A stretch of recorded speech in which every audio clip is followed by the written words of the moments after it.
नमस्कार, India news Madhya Pradesh Chhattisgarh देख रहे हैं आप। बड़ी बहस मध्य प्रदेश में आपका स्वागत है। मैं हूं आपके साथ पराग गुप्ता। मध्य प्रदेश में राज्यसभा चुनाव के लिए बिगुल बज चुका है। शनिवार से शुरू हुई नामांकन प्रक्रिया के तीसरे दिन आज भोपाल में कांग्रेस की तरफ से मैदान में उतारे गए राज्यसभा सदस्य विवेक तनखा ने आज भोपाल में अपना नामांकन दाखिल किया।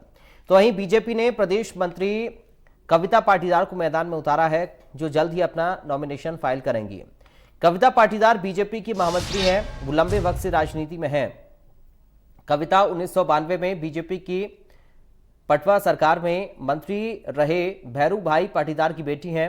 यही वजह है कि कांग्रेस बीजेपी पर परिवारवादी पार्टी होने के आरोप लगा रही है। पूर्व मंत्री और विधायक तरुण भनोत ने बीजेपी पर हमला बोलते हुए उसे परिवारवादी पार्टी बताया। उन्होंने कहा कि बीजेपी परिवारवाद को बढ़ावा देती है और इसलिए एक पूर्व मंत्री की बेटी को मैदान में उतारा है। उधर बीजेपी ने पलटवार करते हुए कांग्रेस को अन्य पिछड़ा वर्ग का विरोधी करार दिया।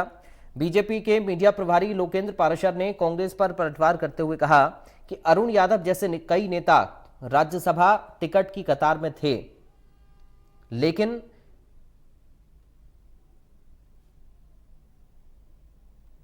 अन्य पिछड़ा वर्ग के होने के कारण उनको टिकट ना देकर कांग्रेस ने विवेक तनखा को अपना उम्मीदवार चुना है। हालांकि बीजेपी ने अभी अपने दूसरे उम्मीदवार का ऐलान नहीं किया है, लेकिन मध्य प्रदेश में चुनावी घमासान अभी से शुरू हो गया है। दरअसल ओबीसी विरोधी बनाम परिवारवादी के इस घमासान में दोनों ही दलों की कोशिश इस बात को लेकर भी है कि अगले महीने आने वाले नगरीय निकाय चुनाव में तमाम मुद्दों को जनता के बीच ले जाकर एक दूसरे को कटघरे में खड़ा किया जाए। राज्यसभा चुनाव में मध्य प्रदेश में 3 सीटों पर चुनाव हो रहे हैं। तीनों सीटों पर जीत का गणित लगभग पहले से तय है, लेकिन इन वार पलटवार के बीच निकाय चुनाव में जनता किस पर भरोसा करेगी, ये तो आने वाला वक्त ही बताएगा। मगर फिलहाल वंशवाद के आरोप को लेकर सियासत गर्म है। आज इसी मुद्दे पर करेंगे चर्चा। हमारे साथ मेहमानों का एक खास पैनल भी होगा, लेकिन उससे पहले रिएक्शंस सुनिए। किसी तरह ये समझ गए हैं। सर, वंशवाद का आरोप बीजेपी पे लग रहा है। कविता पाटीदार को राज्यसभा उन्होंने पहुंचाया। अब ये तो एक ही आरोप है, बीजेपी पर तो बहुत सारे हजारों आरोप हैं, तो कहां से शुरुआत करें उनके आरोपों की। भारतीय जनता पार्टी की जो दो मुही राजनीति है, ये मध्य प्रदेश की जनता के सामने नहीं आ रही क्या? ये दूसरी पार्टी में वंशवाद का आरोप लगाते हैं। कविता पाटीदार जी कहां से आती है? मेरी जानकारी के मुताबिक पटवा सरकार में मुख्यमंत्री रहे, मंत्री रहे, पाटीदार जी की सुपुत्री है। तो भारतीय जनता पार्टी ओबीसी के एक सामान्य कार्यकर्ता को टिकट दे सकती थी ना।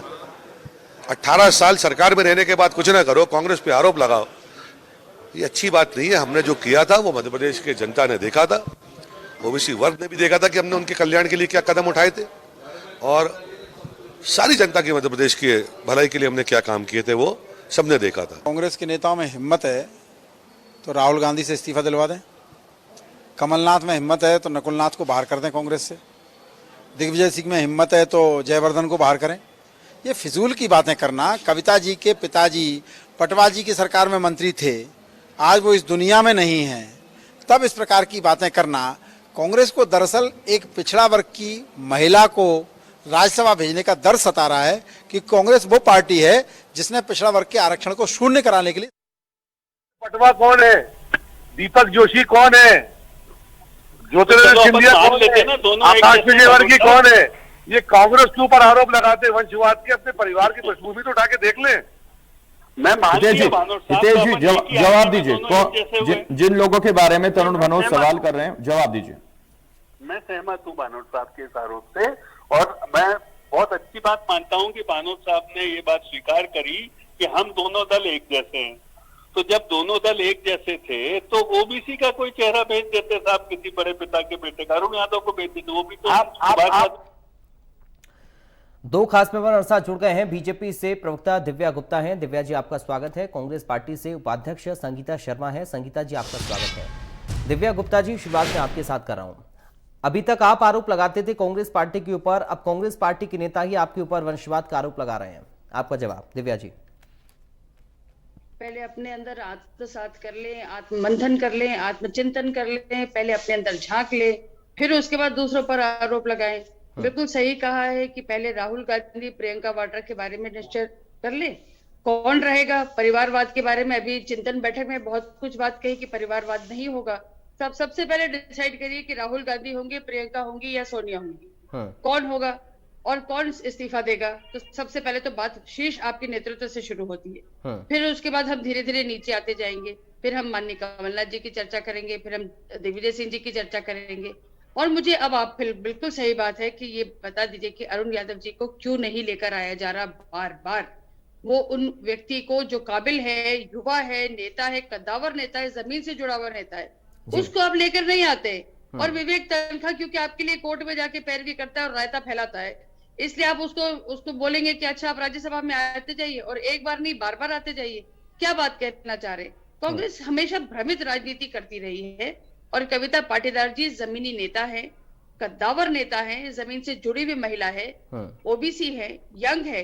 और माननीय भेरूलाल पाटीदार जी एक और कद्दावर नेता थे, 4 बार एमएलए रह चुके हैं, डिप्टी स्पीकर रह चुके थे, लेकिन उसकी बड़ी बात यह है कि 2005 में उनका अवसान भी हो चुका है। तो आप परिवारवाद की बात उसमें करिए जब वो भी हो और ये भी हो। जब वो दो पिताजी जो है भेरूलाल जी पाटीदार, माननीय भेरूलाल जी पाटीदार स्वर्गीय हो चुके हैं, उनकी बेटी ने उतने ही समय यहाँ पर काम करके दिखाया है, प्रूफ करा है, अपने आप को काबिल नेता होके उन्होंने अपने आप को साबित करा है, तब जाके कहीं वो इस काबिल बनी है कि उनको राज्यसभा में भेजा जाए। आप मुझे बता दीजिए कि एक पार्टी 3 ओबीसी के मुख्यमंत्री देती है, आपके पास कोई एक ओबीसी कहलाने लायक नेता तक नहीं है, आप किस बारे में बात करते हैं? क्या सीना ठोक के आप बात करते हैं कि आपने ओबीसी के लिए क्या करा है? कुछ एक गिनती तो करके दिखा दे तो मैं मान जाऊं। तो मैं सिर्फ एक बात बोलूं, एक महिला जो काबिल है, एक महिला जो नेतृत्व करती है जमीन का, एक महिला जो बहुत बड़ी रिप्रेजेंटेटिव है एक बहुत बड़ी कम्युनिटी का, अगर उसको आज राज्यसभा में लेकर जाया जा रहा है तो ये भारतीय जनता पार्टी की आइडियोलॉजी का प्रमाण है कि हमारे यहाँ हर कार्यकर्ता अपने आप में ऊपर तक, शीर्ष तक जाने के काबिल है, क्योंकि वो जमीन से जुड़ा हुआ काम करा हुआ जब करेगा तो उसको मिलेगा। उसको प्रतिफल प्रतिसाद इस चीज का नहीं मिलेगा कि एक किसी परिवार में पैदा हुआ है इसलिए वो स्पून फीडिंग करता जाए और उस चांदी के चम्मच से हमेशा उसको मिलता जाए। इस बारे में भारतीय जनता पार्टी ने कभी सोच नहीं रखी, ये सोच सिर्फ कांग्रेस की है, और उनको डिसाइड करना होगा कि राहुल गांधी और सोनिया गांधी क्या दोनों बने रहेंगे, अगर नहीं तो फिर वहां से चर्चा शुरू होनी चाहिए। ठीक है, संगीता शर्मा जी कह रहे हैं कि 2 दशक होने को आए हैं गुजरे हुए कविता जी के पिताजी को, और आप लोग अब वंशवाद का आरोप लगा रहे हैं, जब वो इतने सालों से पार्टी को उन्होंने समय दिया, पार्टी के लिए मेहनत की, अब पार्टी अगर उनको कुछ दे रही है तो उसमें वंशवाद कैसा? देखिए गुप्ता जी, क्योंकि आज का दिन है हिंदी पत्रकारिता दिवस का, और मैं सबसे पहले आपको शुभकामनाएं बधाई देती हूँ हिंदी पत्रकारिता दिवस की। धन्यवाद। और उसके बाद मैं अपना पक्ष रखती हूँ।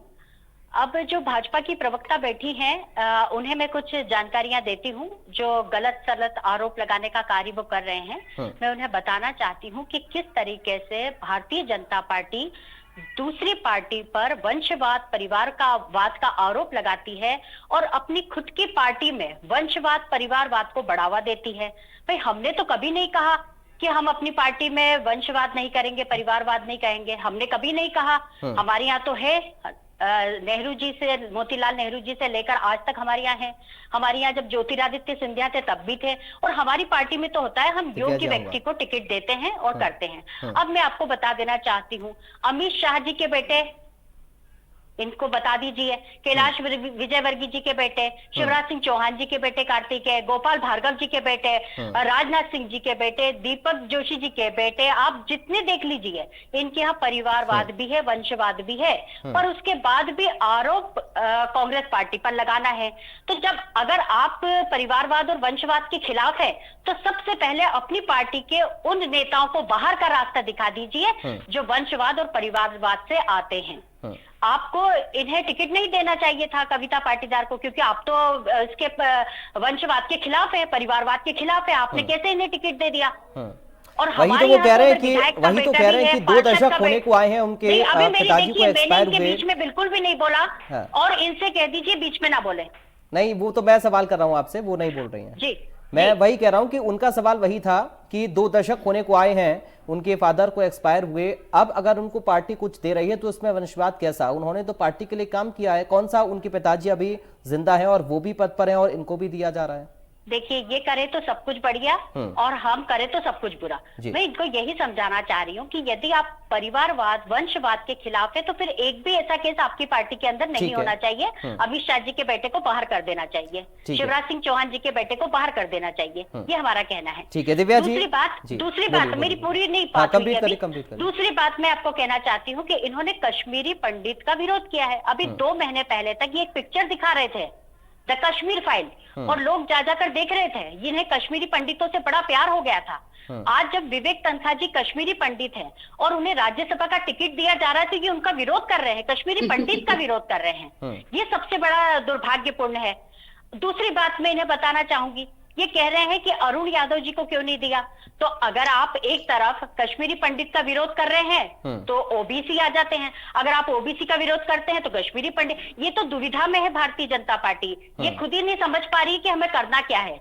ये ओबीसी का भी विरोध कर रहे हैं और कश्मीरी पंडित का भी विरोध कर रहे हैं। अरुण यादव जी ने तो खुद कह दिया कि मेरे पिताजी को सब कुछ दिया, मुझे सब कुछ दिया, मेरे भाई को सब कुछ दिया और मेरा तो कांग्रेस पार्टी के ऊपर कर्ज है, मुझे तो कर्ज चुकाना है। जब अरुण यादव जी को कोई दिक्कत नहीं है तो भारतीय जनता पार्टी को क्या दिक्कत है, इनसे ही सवाल कीजिए। दूसरी बात मैं कहना चाहती हूँ कि मध्य प्रदेश में 18 सालों से भारतीय जनता पार्टी की सरकार है।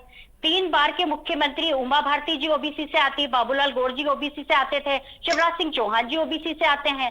और आप देखिए कि लगातार 3 बार के मुख्यमंत्री 18 सालों से सरकार, उसके बाद भी 27% आरक्षण ओबीसी वर्गों को नहीं दे पाए।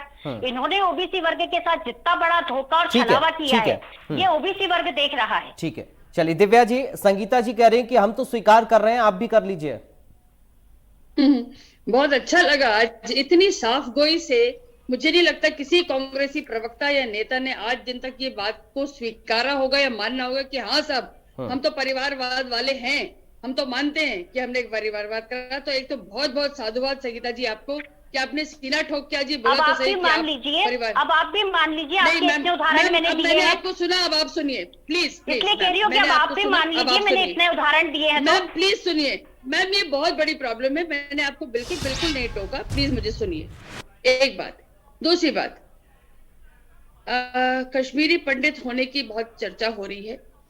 विवेक तनखा जी कश्मीरी पंडित है, बहुत बहुत उनके साथ हमारी जितनी संवेदनाएं, भावनाएं, सब कुछ उनके साथ खड़ी है। बात कश्मीरी पंडित होने के कारण क्या उनको राज्यसभा का टिकट दिया गया है? अगर इस बात को ये कहा जा रहा है जी, अगर इस बात के लिए दिया गया है तो कम से कम उसको बताइए। अरे संगीता जी बोल लेने दीजिए प्लीज। 1। दूसरी बात, उनको इस बात का ये प्राइज मनी नहीं मिला है कि उनको, क्योंकि वो कश्मीरी पंडित है इसलिए उनको राज्यसभा भेजा गया है। ये हम सब जानते हैं क्यों और क्या और कैसे और किस लिए। 2 बात। तीसरी बात, माननीय प्रधानमंत्री जी ने बहुत स्पष्ट रूप से अपनी पार्टी के कार्यकर्ताओं के लिए अभी भी दिशा निर्देश, अभी जब जयपुर में बैठक हुई है तब उन्होंने बहुत क्लियर डेफिनेशन फिर कहा है कि किसी को टिकट नहीं दिया जाएगा। 1। दूसरी बात, उन्हें उत्तर प्रदेश के जब कार्यकर्ताओं की विजय हुई तब उन्होंने फिर कहा कि मैं इस, अरे संगीता जी बोल लेने दीजिए प्लीज। तब उन्होंने बहुत क्लियरली कहा कि मैं इस बात की रिस्पॉन्सिबिलिटी लेता हूं कि मैंने बहुत सारे इस तरह के नेताओं के बच्चों के टिकट काटे या काटने को कहा ताकि मैं परिवारवाद को बढ़ावा देना नहीं चाहता था। भारतीय जनता पार्टी अपनी आइडियोलॉजी बहुत क्लियर डेफिनेशन के साथ चल रही है, चलना चाहती है जी। जिन नेताओं के नाम इन्होंने गिनाए उनमें से कितने लोगों ने अभी तक चुनाव लड़ा है, क्या मैं ये पूछना चाहती हूँ? आपकी क्लैरिटी है। नाम के बेटे जो कि इंदौर में आपके साथ ही रहते हैं मैडम, आप लोग इतना टीवी पर झूठ कैसे बोल लेते हैं? चिल्ला क्यों रही है? प्लीज नहीं प्लीज पर्सनल मत होइए, एक एक करके बोलिए। क्यों रही है मैडम? ठीक है प्लीज संगीता जी थोड़ा सा रुक जाइए, मैं आ रहा हूँ। दिव्या जी आप अपनी बात को पूरी करिए। और छोटा सा बीच में सवाल मैं कर रहा हूँ, आकाश विजयवर्गीय तो विधायक है ना? बिल्कुल वहीं पर आ रही हूँ। आकाश विजयवर्गीय जी जब विधायक बने तो कैलाश विजयवर्गीय जी से ये कहा गया कि आप उस राजनीति से, चुनावी राजनीति से दूर हो जाइए, जो उन्होंने स्वयं निर्णय लिया। लेकिन अब इस बात को लेके भी बार बार ध्यान दिया जा रहा है कि इस तरह से जितने बड़े कद्दावर नेता हैं, क्या परिवारवाद को बढ़ावा देने के लिए उनके बच्चों को टिकट मिलेगा? तो प्रधानमंत्री जी की गाइडलाइन के हिसाब से काम होगा और ये पार्टी का डिसिप्लिन है, उसको डिसिप्लिन को माना जाएगा। तो मेरा सिर्फ आपसे ये कहना है कि जो हो चुका है वो पुराना है, जो अब होगा वो नया होगा। और फिर भी आकाश विजयवर्गीय का जो आप बार बार नाम लेते हैं, क्या उसमें कैलाश जी ने चुनाव लड़ा? नहीं। उन्होंने अपना सीट त्यागी, बिल्कुल त्यागी। तो पिता पुत्र दोनों एक साथ नहीं है। जहां कांग्रेस में माता और बेटा अभी भी काबिज है, तो मेरा आपसे फिर ये कहना है कि इस तरह के अनेकों अनेक एग्जाम्पल है कांग्रेस में, जहां पिता पुत्र माँ बेटा सब काबिज है। तो क्या आप वहां से किसी एक को बोल सकेंगे कि आप इस्तीफा दीजिए और आप चुनाव लड़िए? मेरा सिर्फ आपसे इतना कहना है संगीता जी। ठीक है, चलिए संगीता जी अब आप बोल सकते हैं, अपना जवाब दीजिए। देखिए, योग्यता के आधार पर हमारी पार्टी टिकट देती है। कि कल कमलनाथ जी ने भी अपने बयान में कहा है, यदि वो योग्य उम्मीदवार होगा तो वो चाहे विधायक का बेटा हो, विधायक की पत्नी हो, हमारे यहाँ योग्यता के आधार पर। लेकिन सवाल यह है ना कि आप पॉलिटिकल पार्टी में योग्यता का आधार क्या है? यही बात बीजेपी भी कह सकती है। तो भाई बीजेपी तो विरोध करती है ना, हमने विरोध कहाँ किया? हमने तो कहा ना कि उद्योगपति का बेटा उद्योगपति बनता है, डॉक्टर का बेटा डॉक्टर बनता है, और फिल्म इंडस्ट्री के लोगों के बेटे फिल्म में हीरो हीरोइन बनते हैं। तो जब वहां पर आपत्ति नहीं है तो यहाँ क्यों आपत्ति? और आपत्ति भारतीय जनता पार्टी को है, और हमने इतने नाम गिनाए हैं, इन्होंने अभी तक एक को भी बाहर नहीं किया। ये कह रही है कि कैलाश विजयवर्गीय के बेटे ने जब चुनाव लड़ा तो कैलाश राजनीति से बाहर थे। मैं इनको बताना चाहूंगी कि ममता बनर्जी के वहां जाकर और बंगाल में चुनाव प्रचार कर रहे थे कैलाश विजयवर्गीय जी, जब इनके बेटे बेड बल्लाबाद जो थे वो यहाँ पर विधायक थे। तो अभी ऐसे और अनेकों उदाहरण है कि इनके बेटे और पिता दोनों साथ में चुनाव लड़े हैं। और ये भारतीय जनता पार्टी का केवल जनता को भ्रम में डालने का कार्य है। इनका दूर दूर तक, अभी शिवराज सिंह चौहान जी के बेटे लगातार प्रचार कर रहे थे, अभी उनको सीधे राजनीति में उतारा जाएगा, अगला चुनाव लड़वाने की तैयारी है। तो ये जो हमें जनता को मूर्ख बनाने का जो कार्य कर रहे हैं, मध्य प्रदेश की जनता मूर्ख नहीं है, इसे समझ लेना चाहिए। और ये परिवारवाद और वंशवाद इनकी डिक्शनरी में होगा, मुझे नहीं लगता है कि योग्यता सबसे बड़ा कारण होता है। और जहां तक ये ओबीसी कर रहे हैं, इन्होंने ओबीसी को धोखा दिया है, ओबीसी का चीट किया है। और मध्य प्रदेश में 3 मुख्यमंत्री होने के बाद आज तक ओबीसी को 27% आरक्षण नहीं दिया। जब माननीय कमलनाथ जी ने 27% आरक्षण देने की बात की तो ये अपनी पीठ थपथपाने के लिए सम्मान करने लगे। चलिए ठीक है, अब ओबीसी पर जाएंगे तो बहस लंबी हो जाएगी। ठीक है, ओबीसी पर जाएंगे तो बहस लंबी हो जाएगी। दिव्या जी जवाब देना चाह रही हैं आपकी बात का। 2 चीजों पर अभी संगीता जी ने 2 नेताओं को लेकर सवाल किया। दिव्या जी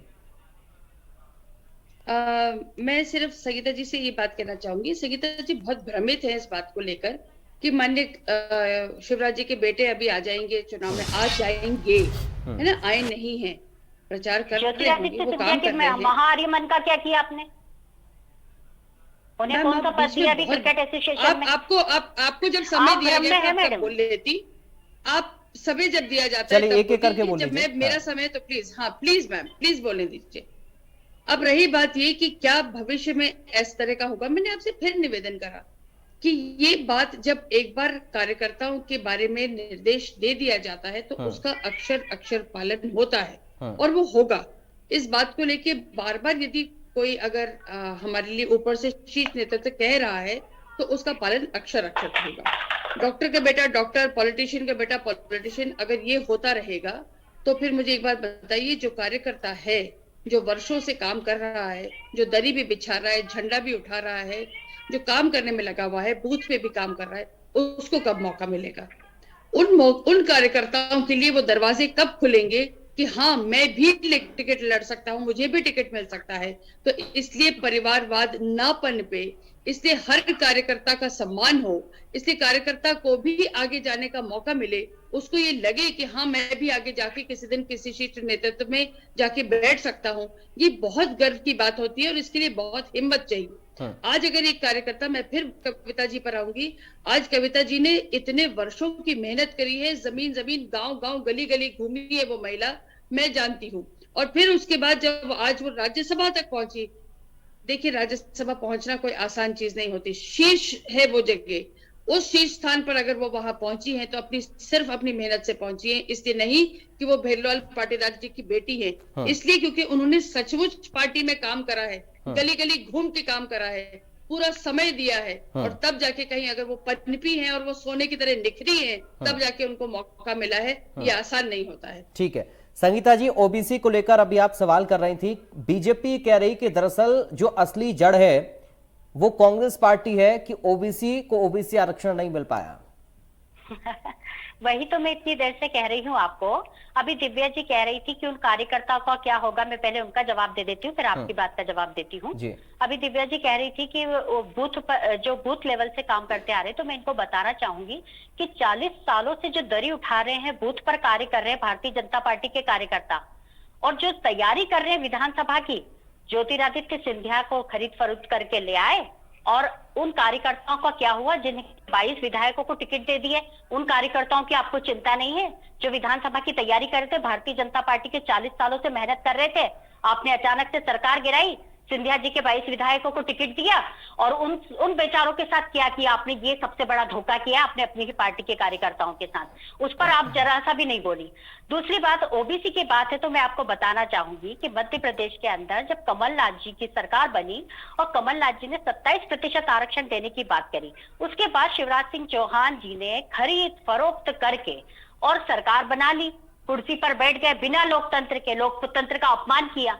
अब कुर्सी पर बैठ गए, ओबीसी वर्ग से आते हैं, परंतु इतने 17 वर्षों में भी उन्होंने ओबीसी की सुध नहीं ली।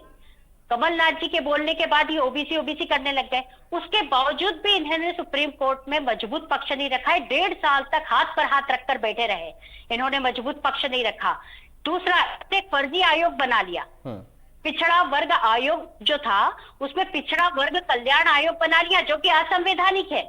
वो संविधानिक आयोग नहीं है, क्योंकि जेपी धनोपिया जी पिछड़ा वर्ग आयोग के अध्यक्ष आज भी हैं, उन्हें स्टेटस को मिला हुआ है। ठीक है। इन्होंने फर्जी तरीके से ओबीसी वर्ग का वोट पाने के लिए सुप्रीम कोर्ट के सामने गलत पक्ष रखा, गलत आंकड़े रखे। अगर यही इतना ही हितैषी थे तो इन्होंने संविधान में संशोधन क्यों नहीं किया? हम इनसे सवाल करते हैं। ठीक है, अब समय की थोड़ी कमी है। विधानसभा का एक दिन का सत्र बुलाया, ठीक है, तो इनसे रिक्वेस्ट की गई थी कि एक दिन का सत्र बुलाइए और संविधान में संशोधन ठीक है। समय की थोड़ी कमी है। दिव्या जी, बहुत संक्षेप में एक फाइनल उत्तर आपका चाहूंगा, बहुत संक्षेप में, sharp comment. The only comment कि जो चुनाव हो रहे थे नवंबर में, तो चुनाव इसलिए टले क्योंकि 18 रेड पिटीशन कांग्रेस ने लगाई। जो चुनाव हो जाने चाहिए थे वो नहीं होने दिए, रायता फैलाया गया, और वो रायता फैलाया गया इसलिए क्योंकि आरक्षण के नाम पर हम नहीं गए थे, हम परिसीमन के नाम पर गए थे। हमको लगा कि हम महाराष्ट्र सरकार का एक एग्जाम्पल देके हम चले जाए आरक्षण पर, जबकि हैरानी की बात यह है कि पंचायत चुनाव में ये कोई चुनाव चिन्ह यूज नहीं होता। अगर आप इतने हितैषी थे तो आपको सब नहीं करना चाहिए था, और ये सुप्रीम कोर्ट तक बात गई। ये बात बहुत ठीक है। चलिए, आज समय इतनी इजाजत दे रहा मैम, आज मुझे समय इतनी इजाजत दे रहा। बहुत शुक्रिया दिव्या गुप्ता जी आपका, संगीता शर्मा जी आपका बहुत शुक्रिया चर्चा का हिस्सा बनने के लिए। तो वंशवाद को लेकर या फिर ओबीसी आरक्षण को लेकर दोनों पार्टियों के अपने अपने तर्क हैं और दोनों के अपने अपने आरोप एक दूसरे के ऊपर हैं। फिलहाल अभी इलेक्शन आने हैं, तैयारियां दोनों ही पार्टियां अपनी कर भी रही हैं। देखना होगा कि कितना जनता भरोसा करती है, लोकल बॉडी के इलेक्शन में कितना फायदा किस पार्टी को मिलता है, इन तमाम मुद्दों के बीच में। और साथ ही चूंकि विधानसभा का भी अब चुनाव नजदीक है तो उस लिहाज से भी बेहद खास ये मुद्दे हैं। फिलहाल दीजिए इजाजत, नमस्कार।